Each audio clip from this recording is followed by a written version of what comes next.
coup, tu vois, j'ai cuisiné, j'ai mangé et je n'ai pas filmé, mais j'ai fait un peu de nettoyage dans l'appartement parce qu'il y avait bien besoin.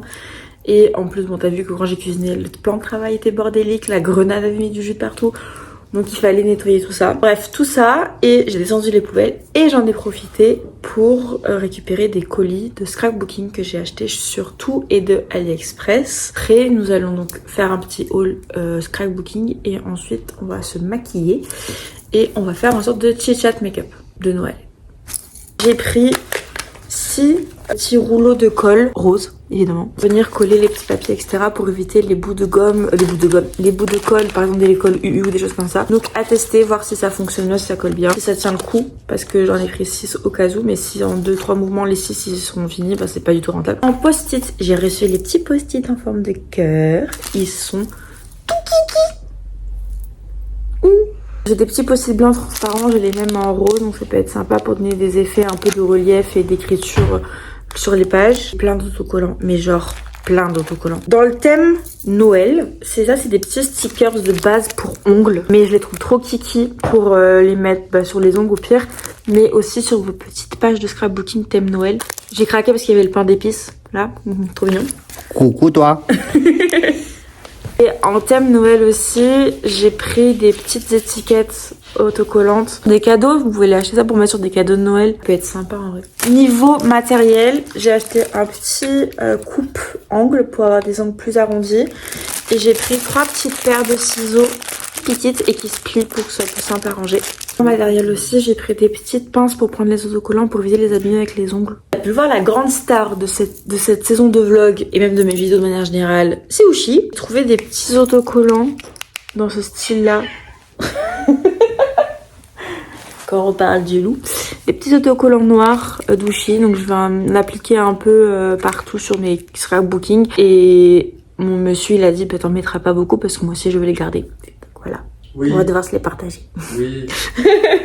Dans le même colis, j'ai reçu, alors c'est des petites feuilles de Pantone. Là, on a le même style, mais un peu aura, un peu moody, avec des petites couleurs comme ça. Ça va être super mignon. J'ai pris aussi des autocollants un peu comme des seaux. Je vais le faire soi-même, mais au moins j'ai des petits autocollants. Ça peut être trop sympa. Là, c'est un truc aussi, je commence à les faire moi-même. Je vais avoir beaucoup trop de choses beaucoup trop de matériel. Peut-être dire catastrophique. J'ai tout ça d'autocollants. Là, c'est des autocollants un peu plus witchy, un peu plus gothique. Ça, c'est des autocollants un peu plus lifestyle. Ça, c'est tout ce qui est smut, etc. pour les livres. Là, c'est un des petits cadeaux que j'ai reçu qui a l'air tout kiki d'ailleurs. Évidemment, tout ce qui est autocollant, je vous les montrerai plus en détail dès que j'aurai tout reçu. Normalement, je reçois tout cette semaine. Et on va pouvoir se faire des petites séances scrapbooking pendant les vlogmas. Ça va être trop cool. C'est des petits autocollants avec des citations. Un petit bloc avec un petit carnet avec des petites images. Là, vous avez un carnet entier avec différentes fleurs dans le thème rose. Des petits mots. Et là, c'est des autocollants en forme de cadre assez vintage. Je crois que ça me fait penser un peu à tout ce qui est Versailles, Marie-Antoinette, etc. Moi, ma période d'art préférée, c'est l'Art Nouveau. J'ai réussi à trouver des petits autocollants en Art Nouveau pour en coller partout. Là, ça, c'était ce qu'il y avait en dessous pour les petites pinces. Et je trouve que le petit dessin est tout kiki. Donc, je pense que je vais le découper et le garder pour le scrapbooking. Donc j'ai tout ça, il commence à bien se remplir. Il me manque encore quelques petits autocollants, mais ce que j'attends le plus, mais vraiment le plus, c'est mes bouquins.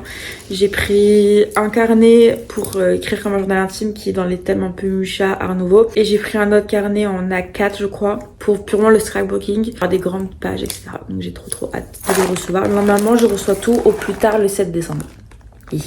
On se retrouve pour toi quelques secondes, pour moi facilement 1 heure, 1 heure et demie. J'ai glandouillé, enfin, j'ai mangé le reste de ma salade que j'avais pas fini ce midi. J'ai papoté avec mon coping. Nous allons passer au make-up, tout simplement. Et nous allons blablater parce que j'ai appris de très bonnes nouvelles entre temps. Je ne sais pas si je vais parler des produits que je vais utiliser. Je les mettrai en barre d'infos pour que vous ayez des refs, etc.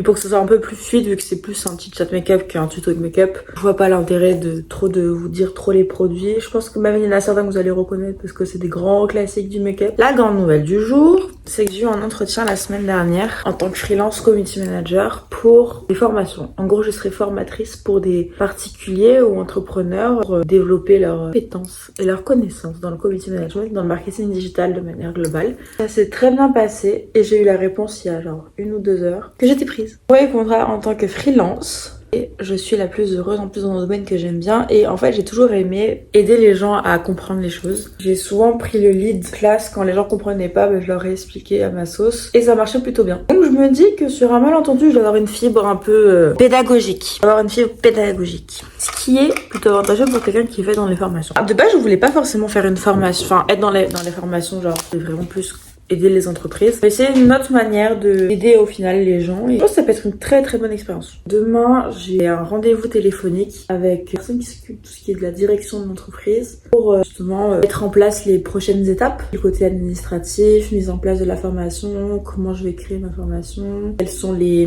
prérogatives parce que tu crées pas une formation comme ça, faut que il y a un fil conducteur. Donc j'ai très très hâte, j'avoue, de voir un peu la suite des choses. Parce que franchement, j'avais adoré l'entretien et je m'étais dit pourquoi pas en fait. Au départ, j'ai postulé sans grande conviction, j'ai fait on verra. Puis au final, il s'avère que c'est l'entreprise qui m'a recontacté derrière en me disant votre profil nous intéresse, vous voulez faire un entretien? Oui, non. Moi j'ai dit oui. L'entretien s'est très bien passé. Me voilà prise. C'est pas beau.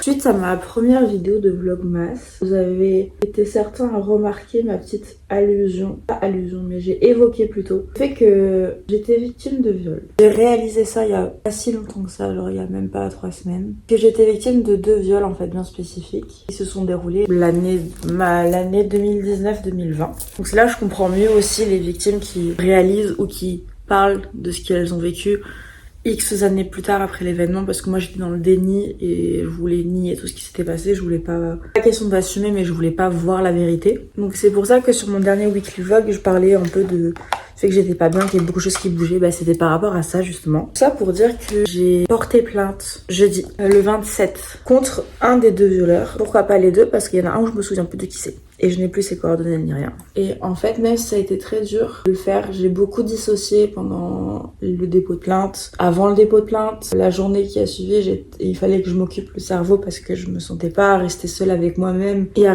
être seule avec ma tête. C'était vraiment pas, je voulais vraiment pas ça. Donc j'ai pas évoqué le viol lors de mon dernier vlog justement. Parce que moi-même, je ne savais pas si je voulais en parler sur les réseaux, mais je ne savais pas comment l'aborder. Et je voulais bien l'aborder parce que c'est un sujet très touchy et malheureusement, je suis pas la seule et je serai jamais la seule à vivre ce genre d'expérience. Je voulais quand même l'aborder quand il y aurait de mon côté des choses qui seraient mises en place. Et c'est le cas. Procédure judiciaire qui s'est mise en place. Ceux qui doivent être au courant sont au courant. Ce que je suis assez contente, c'est que cette réalisation-là me bloque pas et m'empêche pas de vivre. J'aurais eu la réalisation de mes viols l'année dernière, ça aurait été une catastrophe. Parce que ça aurait été un énième problème sur tous les problèmes qui étaient entassés déjà dans ma vie. Là, le fait que, au final, tout va bien dans ma tête, entre parenthèses, et dans mon corps, en ce moment, mon cerveau a fait, c'est le moment que tu réalises les choses, faut que tu te confrontes à ça, il faut que tu peux plus nier la chose. T'es protégée pendant toute ta période de scolarité, etc. Maintenant que ta scolarité est terminée, il faut que tu assumes les choses, faut que tu vois les choses clairement et bien évidemment, faut que tu te fasses accompagner. J'ai la chance d'avoir une psy qui est adorable, qui est adorable, qui est extrêmement professionnelle. Elle a les bons mots, en tout cas pour moi, qui sait très bien me calmer, me guider quand j'ai besoin ou quand je suis un peu perdue, etc. Et ça me permet d'avoir un très bon avis extérieur. Tout ça pour dire que ça a quand même pas mal chamboulé ma vie ces dernières semaines et c'est pour ça aussi que j'étais peu présente sur les réseaux où j'étais très aléatoire. En fait, j'ai voulu juste me concentrer sur moi. C'est aussi pour ça que à l'heure actuelle, ça fait 2 semaines qu'il n'y a pas de podcast. C'est parce que j'ai pas eu le temps d'enregistrer des épisodes. J'étais trop concentrée sur mon viol, tout simplement. Et le fait d'avoir porté plainte, ça m'a permis aussi d'avancer de moi de mon côté, de me dire c'est bon. Les choses sont mises en place, maintenant ce n'est plus de ton ressort entre parenthèses, le ressort de la justice. Tu as fait ton possible de ton côté, tu as parlé à qui de droit, maintenant avance, tout simplement. Je pense que c'est une chance entre parenthèses, pour moi en tout cas, mon cerveau m'ait fait réaliser ça maintenant parce que j'ai un recul et une maturité mentale que je n'avais pas il y a 1 an. Et comme je disais au préalable, j'aurais très très mal vécu cette réalisation l'année dernière à la même époque. Je vivais un burn-out. Clairement pas le moment psychologique pour assumer le fait que je m'étais fait voler 2 fois. Mon cerveau a choisi le bon moment pas pour me faire réaliser tout ce qui se passe dans ma petite tête, tout ce qui s'est passé dans ma vie de manière globale. Et en fait, je me rends compte que en réalisant ce viol, ça explique pas mal de mes réactions, de mes comportements ces dernières années. Il faut savoir que j'ai fait un burn-out en 2021, j'en ai fait un deuxième en 2022. 3. Le 2021 était le plus rude parce que ça m'a amené jusqu'à aller en HP. D'ailleurs, c'est moi qui ai demandé d'être en HP. D'ailleurs, meilleure décision de ma vie, honnêtement. Suite à cette hospitalisation-là, on m'a diagnostiqué le trouble du comportement borderline et dépressif. Donc il faut savoir que déjà le borderline, ce trouble-là t'amène déjà à la dépression. Et là en fait on m'a détecté une dépression en dehors de mon trouble. Donc ça, on appelle ça un cas de comorbidité. Mignon. Borderline amène certaines réactions et certains comportements déjà qui m'ont été expliqués. Style la mise en danger, la peur de l'abandon, et lunatique de la personnalité, l'hypersensibilité. En fait, tout ça que je n'avais pas de mots dessus m'a permis de comprendre un peu plus. Il faut savoir que le borderline se met en danger. De manière globale, on a tendance à vouloir se mettre en danger suivant nos phases dans lesquelles on est. Moi, on se met tous en danger généralement quand on est un peu triste ou on est en phase un peu dépressive. Ma mise en danger, ça va être tout ce qui est clarification, ça va être la sexualité. En fait, à un moment donné, j'avais une tendance à accumuler les partenaires et pas faire forcément attention aux préservatifs. C'est quelque chose bien évidemment que je déconseille à tout le monde, mais j'ai eu une phase où justement j'accumulais et les préservatifs, je regardais sans regarder. Comme si je voulais en fait me mettre en danger et pour en fait avoir une vraie raison d'avoir mal et de souffrir. Parce que toutes les souffrances que j'avais c'était mentales, mais elles étaient pas physiques. Et c'était comme une raison genre de prendre ça matériel, quelque chose de palpable au final. Ces dernières années, depuis mon burn-out en 2021, j'ai énormément évolué mentalement, énormément évolué au niveau de ma santé psychologique. Parce que j'en prenais pas bien soin avant. Je pensais que je pouvais tout garder pour moi, que je pouvais tout gérer. Pas du tout. Vraiment. En plus, je suis une grosse contrôle fric, donc je me dis oui, mais tu vas tout gérer. Pas du tout. La santé mentale, c'est impossible de gérer ça seule. De mon point de vue, bien sûr. Simplement parce qu'il y a des moments où en fait, sauf si t'as en capacité de le faire, mais ça reste une capacité très compliquée, c'est de s'auto-analyser et de s'auto-donner des conseils, mais de manière la plus objective possible. Pas forcément tous égaux là-dessus, dans le sens où on n'a pas forcément toujours envie d'entendre les véritables raisons ou les vérités à entendre. On va souvent se les cacher ou se les déformés pour qu'on puisse les encaisser. Sauf que des fois, il y a besoin qu'on nous dise honnêtement, avec des mots crus, vraiment en tout cas c'est le cas pour moi, qu'on nous dise là il se passe ça, faut que tu fasses ça. Là il se passe ça, réagis. Là tu peux plus faire ça. Enfin genre plein de petits trucs comme ça. À terme, je pense que c'est très important pour moi. Je pense que tout le monde devrait avoir un suivi psy. Parce que des fois tu peux avoir des comportements que toi t'as banalisés et qu'au final tu devrais pas dû banaliser parce que c'est pas normal. Ces dernières semaines ont été très difficiles pour moi. Autant pour réaliser ce qui s'est passé et encore plus le fait de devoir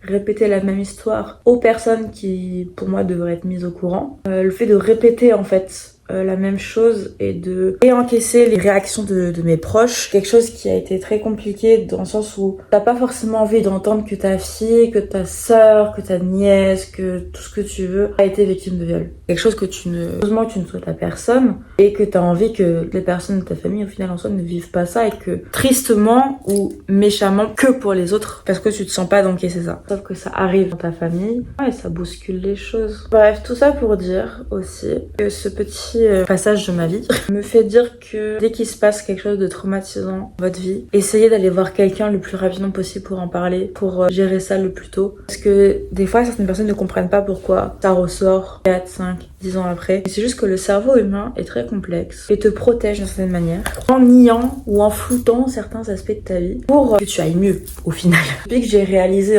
mes viols, parce que j'en ai pas eu qu'un, j'en ai eu 2, ça me fait un bien fou d'en avoir parlé, d'avoir évoqué, d'avoir mis des choses en place au niveau de la justice. En fait, parce que c'est le cas, j'ai confronté le violeur que je connais. Donc ça m'a fait beaucoup de bien pouvoir prendre, on va dire, mes boobs entre les mains et de me dire, je ne vais plus me laisser marcher sur les pieds. Ça fait 4 ans je le nie, ça fait 4 ans que cette personne est au final bien logée parce que je ne dis rien. Et c'est plus le cas maintenant en fait. Je veux que cette personne se rende compte des méfaits psychologiques que ce viol m'a fait et toutes les conséquences que ça a eu sur moi. Je vois pas pourquoi je serais la seule à en souffrir, à avoir du mal à vivre avec. Je suis que la victime, je suis pas l'agresseuse. Et à un moment donné, il faut bien que la balance, elle joue un peu pour moi, quoi. Faites-vous accompagner, faites-vous soigner s'il y a besoin. Pas une honte ou une tare de dire je vais pas bien, il faut aller me faire soigner. Au contraire, c'est la chose la plus courageuse et la plus forte que vous pouvez faire pour vous. Parce qu'au final, les gens autour de vous, ils vont tous avoir un avis très différent sur comment vous devez vous soigner, etc.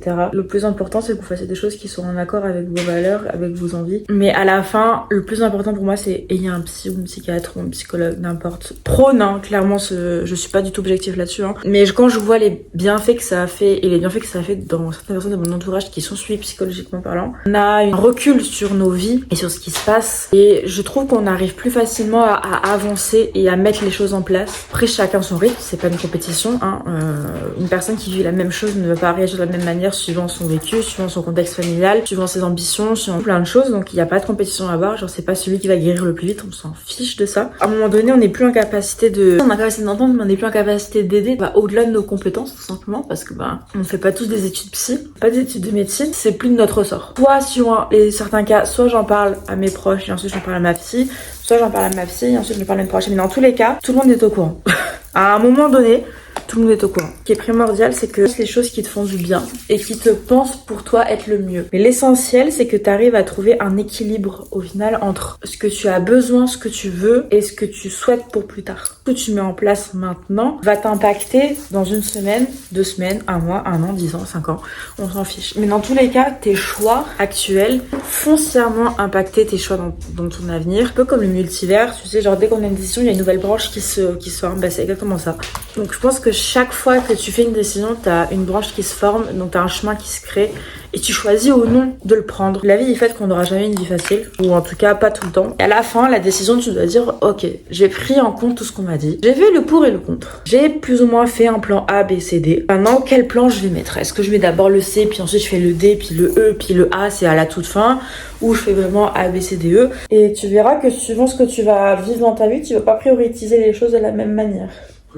Prioriser les choses? Ouais. Tu vas pas prioriser les choses de la même manière. Désolé, mon français est, comment dire, bancal. Aléatoire. Il est très aléatoire. J'appelle ça le dictionnaire de Mathilde. Dictionnaire de merde. Pour revenir sur un pont, juste, il n'y a pas qu'un seul chemin. Il y en a des milliers et des milliers. Donc, vraiment, faut pas abandonner et faut toujours avancer. Je sais que c'est pas facile Coucou. Je sais que c'est pas facile à entendre ou à comprendre. Mais en vrai, faut juste pas s'arrêter et toujours continuer d'avancer. Il y a toujours une lumière au bout du tunnel. Allez, la bise. Ça fait du bien de se revoir avec un full face.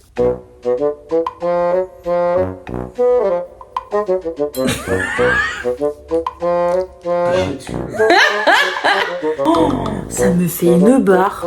Oh là là. Je serais très bronzée. Oh que j'ai mon cul et que je l'ai mal nettoyé. Avec la poudre, ça a quand même bien estompé. Mais je vais pas rajouter de blush ou de bronzer parce que peut-être si du blush, on peut exagérer. Mais en tout cas, le côté bronzer, il est bronzé. Bon, voilà le look final, très discret, très classique, parfait pour aller au travail. Non, vraiment, nickel quoi. Bref, je vais m'arrêter là pour aujourd'hui parce que tout simplement, on va avoir des invités à l'appartement et c'est pas forcément des personnes qui veulent forcément être sur les réseaux, ce que je peux totalement comprendre. Et je pense que j'ai déjà bien parlé pour un vlogmas. Donc on va s'arrêter là.